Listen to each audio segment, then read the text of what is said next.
Students, today we are going to learn the chapter number 3 of history, the Delhi Sultans, right? So basically by the name of this chapter, you must be know that we are going to be study, right? What we are going to be read. We are going to be read about the Delhi. At the present time, Delhi is the capital of India, right? You all know that. But as you learned in the second chapter, different kingdoms you have read in the chapter number 2, but no kingdom have the capital Delhi as its capital, right? So there is Delhi is no mentioned in this chapter as a capital city. Now, what were the circumstances and how the Delhi becomes the capital city, right? Originally it became an important city only in the 12th century.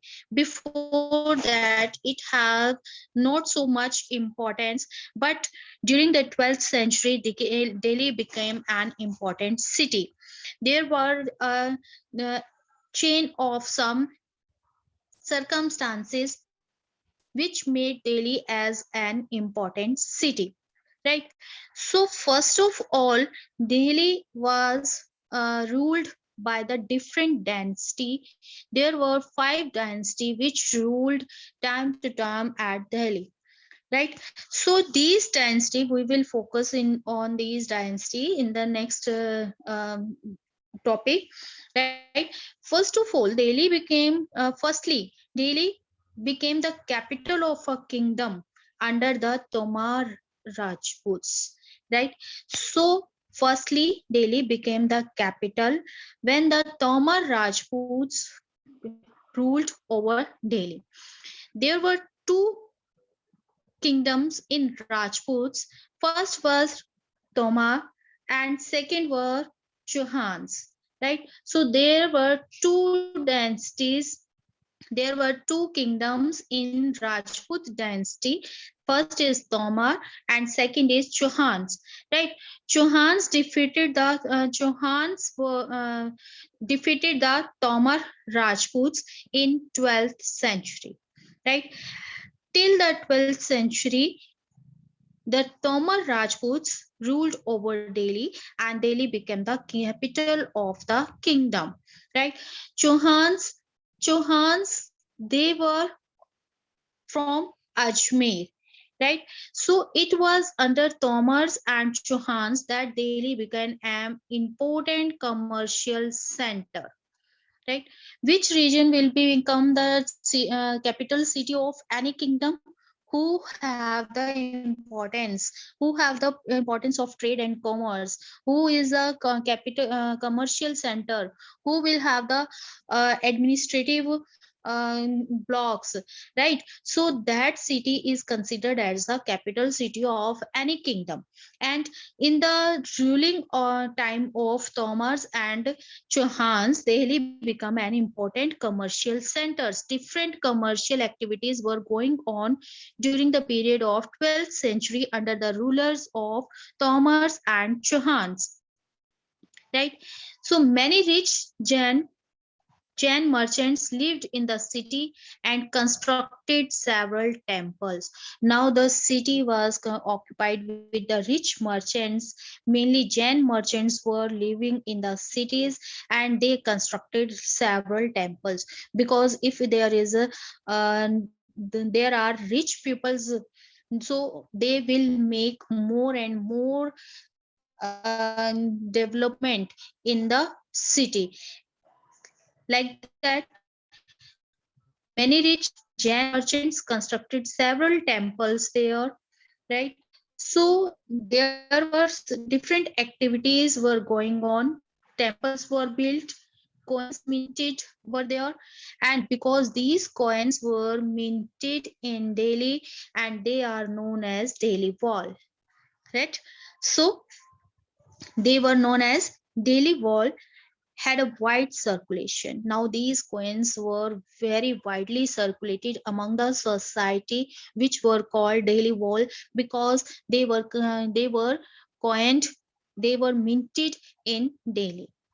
Right now, the transformation of Delhi into a capital and that controlled vast areas of the subcontinent started with the foundation of the Delhi Sultanate in the beginning of the 13th century. By the 12th century, there were the rulership of uh, Chauhans and Tomars, that belongs to the Rajput dynasty. After that, there were some Mughals came to Delhi and they ruled.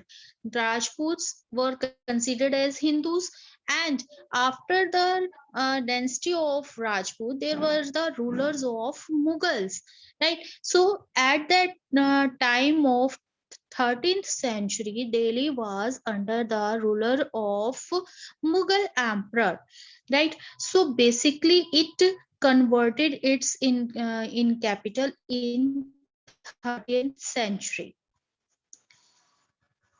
So there are, as I told you, there are five sultanates which make together the Delhi Sultanate. There are five dynasties which that together made the Delhi Sultanate. If you will saw the map, sultanate, these sultans, they converted the city into, they converted the Delhi into the different cities, which we called now combinedly as a Delhi. At that time, they were considered as a different cities, but now they are combinedly known as Delhi. Like in this map, you can see some of the cities which were developed by the Mughal emperors: Siri, Jahanpana, and Dili Khuna. Dili Khana, these three are the different cities, and which now all these areas are known as Delhi, right? Now, which were these five dynasties?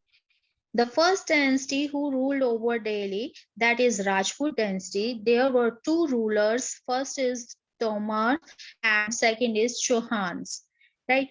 In the Chauhans rulers, Prithviraj Chauhan is most important, and this was a period of early 12th to 1165. Right? So this was a period of Tomar's dynasty. After that, there were Chauhans, and they ruled over Delhi till 1192. Right. So this is the 12th century when the Rajput dynasty were ruling over Delhi. Right. The second dynasty were early Turkish rulers. Turkish rulers, they comes as they are known as foreign rulers because Turkey is a outside country. It doesn't belong to our territory. So there were Mughals which came from Turkey, and they are known as early Turkish ruler, and they ruled over Delhi from 1206 to 1290. And in these rulers, there are four main rulers: Qutbuddin Aibak, Sasmuddin Iltutmish, that is more important to expand the Delhi and all that. And the third one is Razia. Razia is a woman ruler, so that is also very important to study when we are going to study about the Delhi Sultanate, right? And the last one is Ghazuddin Balban. The third dynasty was Khalji dynasty. Khalji dynasty, it ruled over Delhi from 1290 to 1320. In the 14th century, they were ruling over the Delhi. And the important rulers were Jalaluddin Khilji and Alauddin Khilji.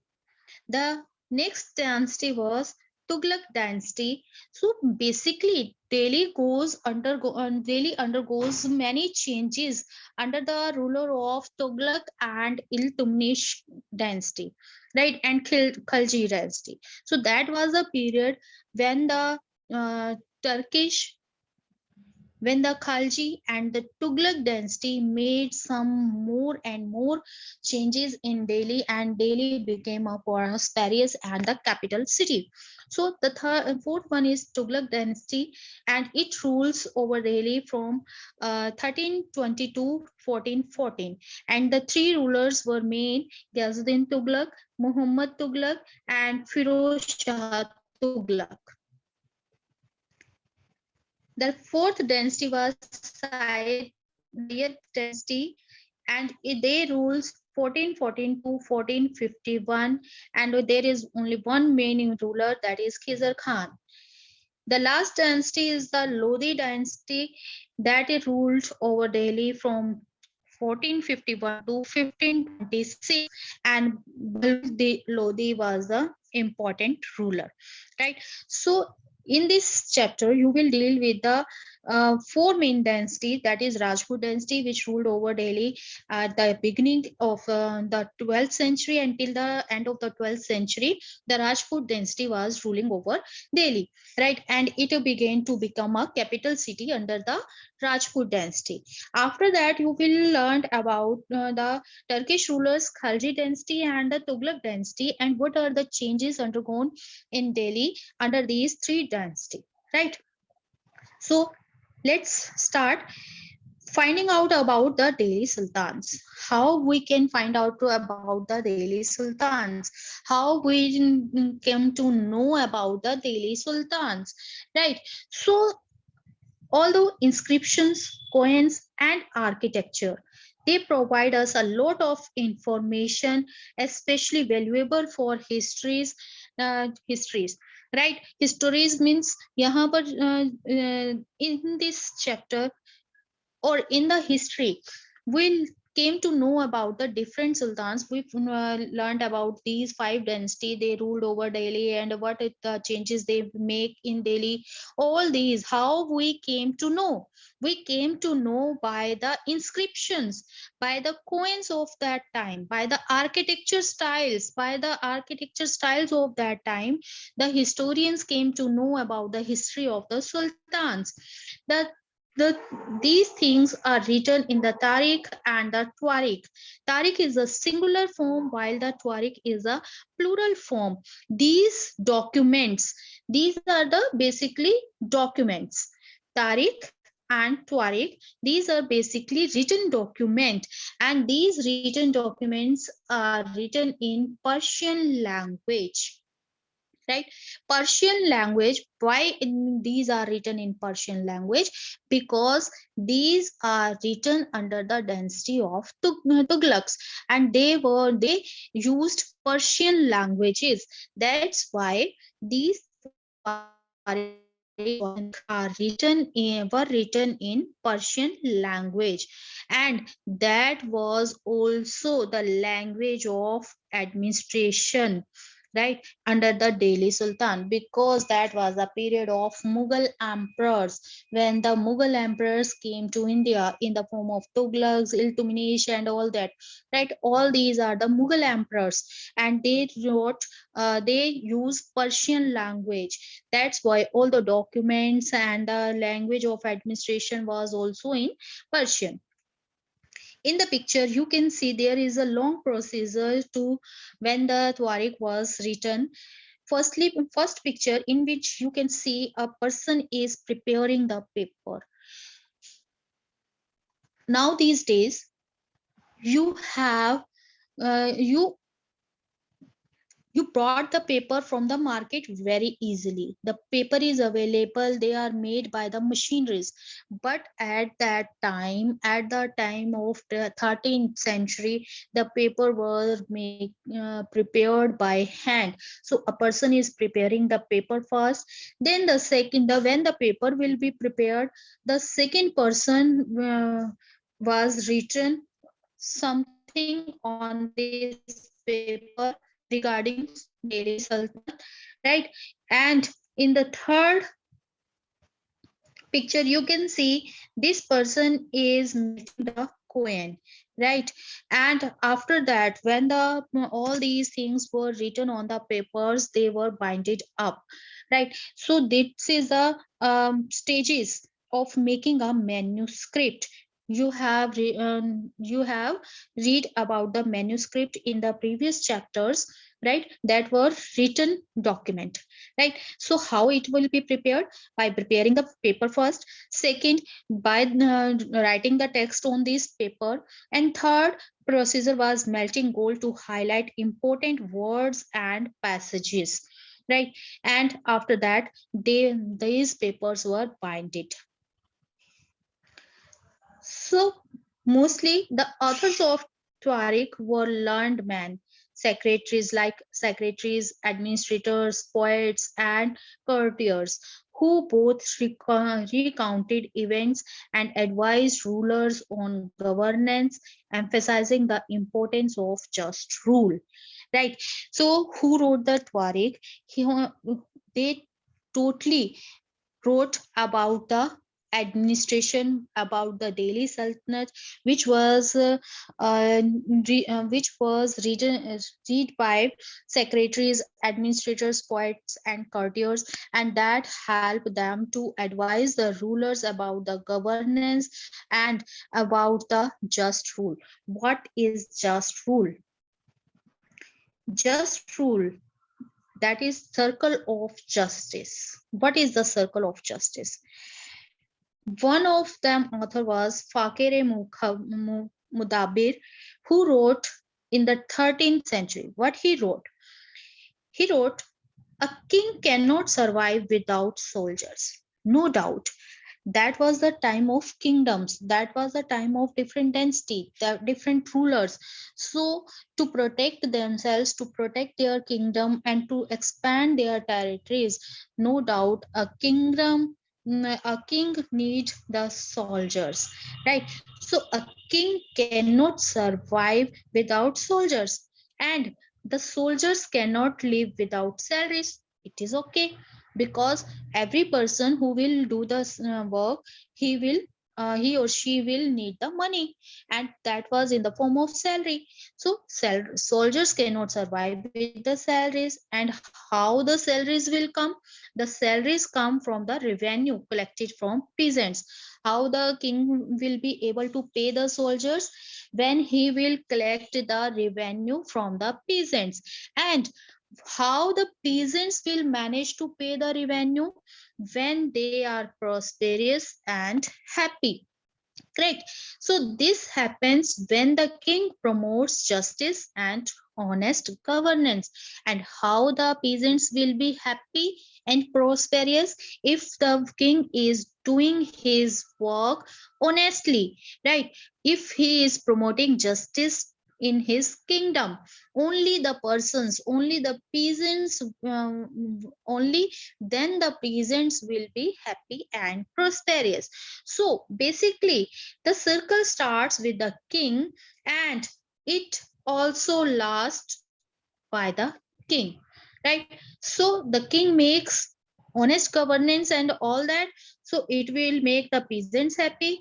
If the peasants will happy, they will collect the revenue. If the revenue will be collected, it will pay to the soldiers. If the soldiers soldiers were happy with their salaries, only then they can protect the king. So it is like a circle, right, which starts from the king and from the king. That is called the circle of justice, which can be maintained only by the kings. When the persons who wrote the manuscripts, who wrote the Tuareg, there were some additional details in their mind, right? So the first detail was the author of Tuareg lived in cities. They tend to live in the cities. They do not like to live in the villages. Mostly author of Tuareg lived in the cities. Second, they often wrote their histories for sultans. Why they openly wrote about the sultans? Because they thought that if they will write about the glory of the sultan, they will be rewarded. So in the hope of rewards, they wrote only about the sultans. The third, these authors advised rulers on the need to preserve an ideal social order. What was this ideal social order? Means at that time, how the society was formed. Basically, at that time, the society was based upon birthright and the gender discrimination. What do you mean by birthright? Birthright. If there is a minister, if he had a son, it means the next time his son will be the minister, right? That is its birthright. By birth, he have some privileges, right? So birthright is is the privileges claimed on account of birth, right? So it believed that some persons have privileges, some persons have the power of governance by their birth. The second is gender discrimination. We already learned it about gender discrimination in the chapter number 3 of civics. There is a discrimination between men and women, right? So men have certain more rights rather than women's. Our society was based on gender discrimination at that time. So the authors advised rulers to prevent these, to preserve these ideal society which was based on birthright and gender discrimination. That society must not be changed, right? So their ideas were not shared by everybody. Now the who ruled in 1236, the Sultan Iltutmish, right? Till now we were reading about the Iltutmish. Now that was a period of Iltutmish daughter, right?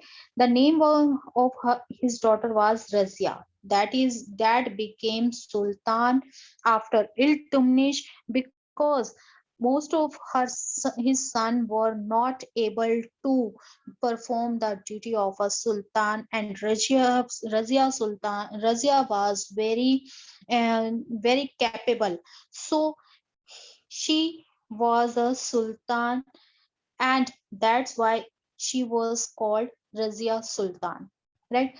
The chancellor of the age means the author of the age who wrote, right? Minaz Siraj recognized that she was more able qualified than all her brothers. That's why Iltutmish make her as a sultan. But he was not comfortable, right? He accept that he is more capable than her brothers. But now, because the society was based on gender discrimination, there was no equality at that time.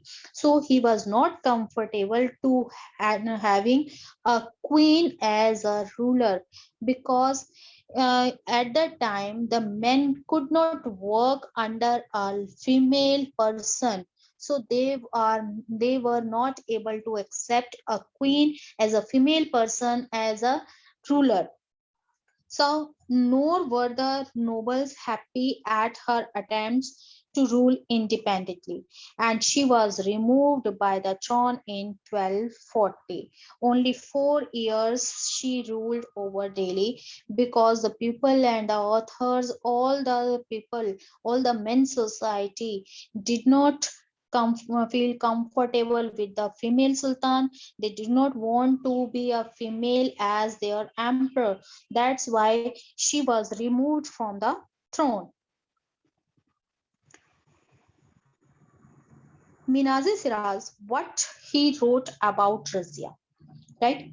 Because there is an male ego was there. So Minazi Siraj thought that the queen's rule went against the ideal social order which is created by the god. He thought that the gender discrimination is formed by the god. No, he made only two persons, male and female, but he made it them equally, right? He did not make any discrimination between men and women, but he thought that this discrimination is created by God, in which women were supposed to be subordinate to men. They cannot rule over men. They are only subordinate to men. He therefore asked, in the register of God's creation, since her account did not fall under the column of men, how did she gain from all her excellent qualities? Right? If God did not make her a man, then how she could have the quality of a man? Right?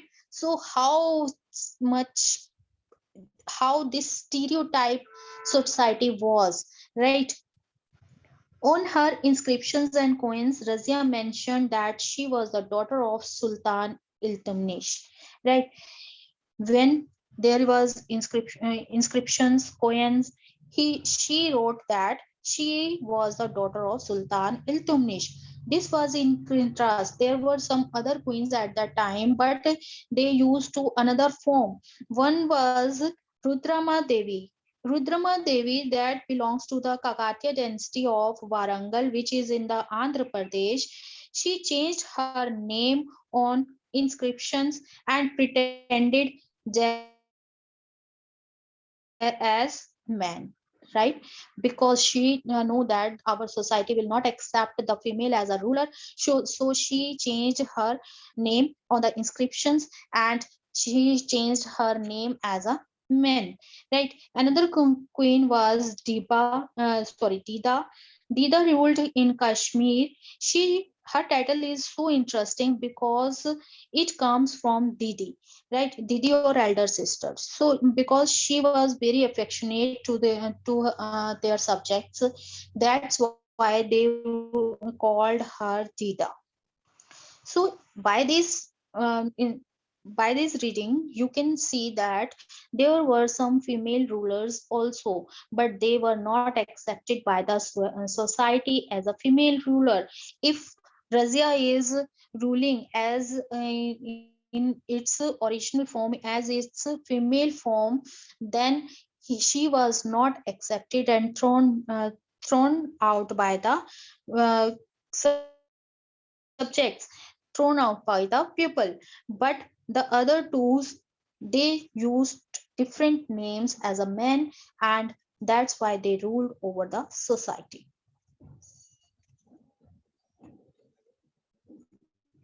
Now, how the Delhi changed from garrison town to empire, right? Now, till now, we then saw that Delhi was confined to its city, right? It's a small area. Now, how the Delhi Sultanate expand?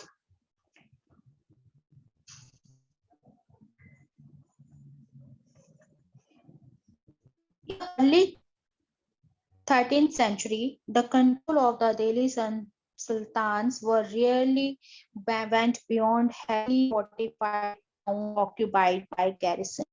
At that time, the Delhi was a garrison town. Garrison town, it means where the soldiers and all that live, and that is a fortified areas, means killas were there, and the town were established under these fort, right? So fortified area was Delhi, and it was considered as the garrisons. So Sultan seldom controlled the hinterland of the cities.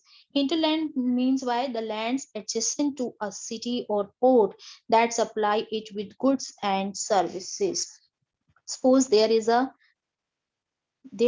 port, and this is a land area or a city, so it will considered as the hinterland, right? So hinterland means Delhi was not so good with the supply of goods and services, so therefore they depend upon trade, tribute, and plunder of supplies. Controlling garrison towns in distant Bengal and Sindh from Delhi was extremely difficult.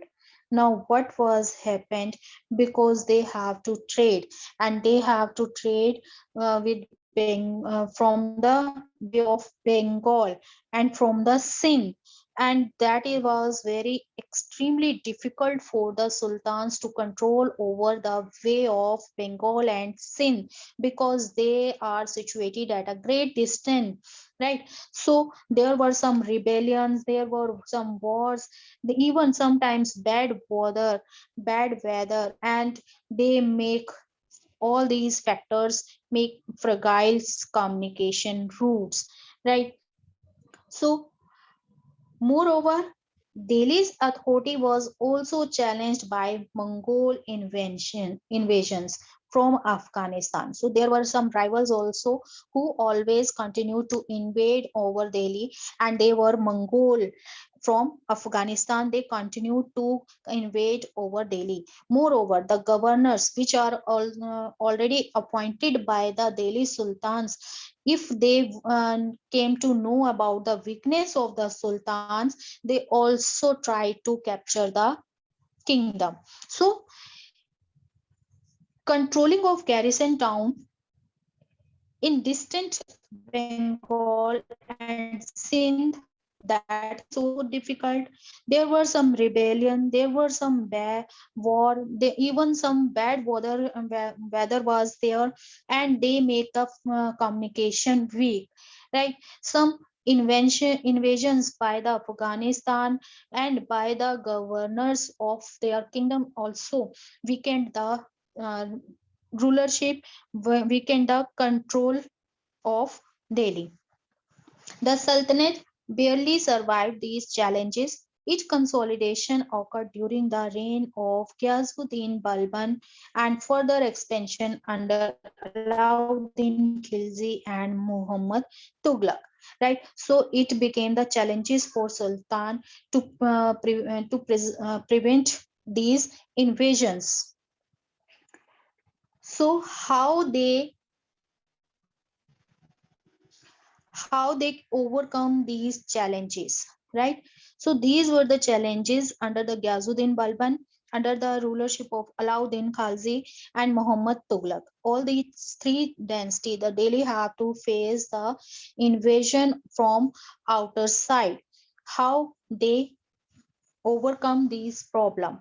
The first set of campaigns along the internal frontier. Firstly, they make their internal frontier strong. Suppose it is a Delhi. Firstly, they make strong these portion, right? So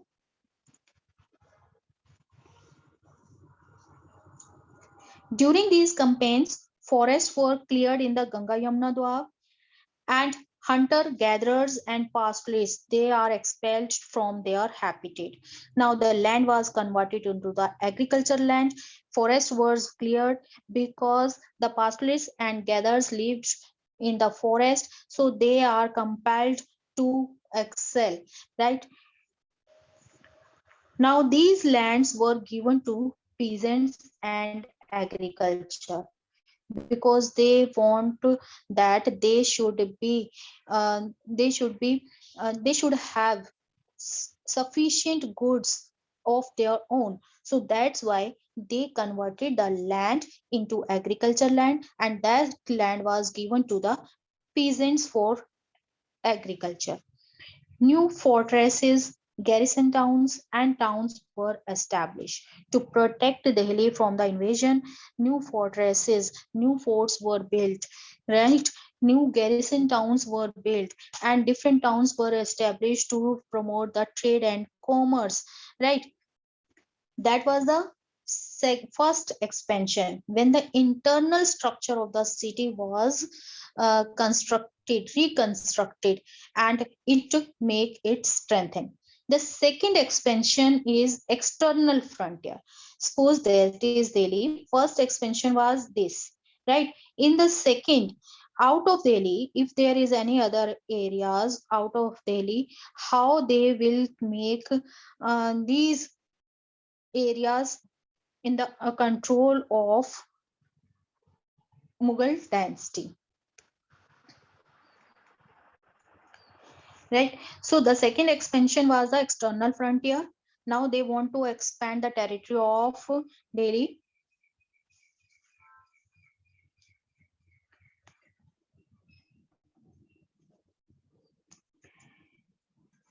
Military expeditions into southern India started during the reign of Alauddin Khalji, right? So suppose this is our India, here is Delhi. Now the Mughal emperor started to move to southern part of India, and it was a time of Alauddin Khalji. Under the Alauddin Khalji, military tend to move to southern India and culminated with Muhammad Tughlaq. In their campaign, Sultanate armies captured elephants, horses, and slaves and carried away precious metals. If when the armies were moving from Delhi to southern India, in between they captured elephant, horses, and slaves with them. Even the precious metals were also carried by them.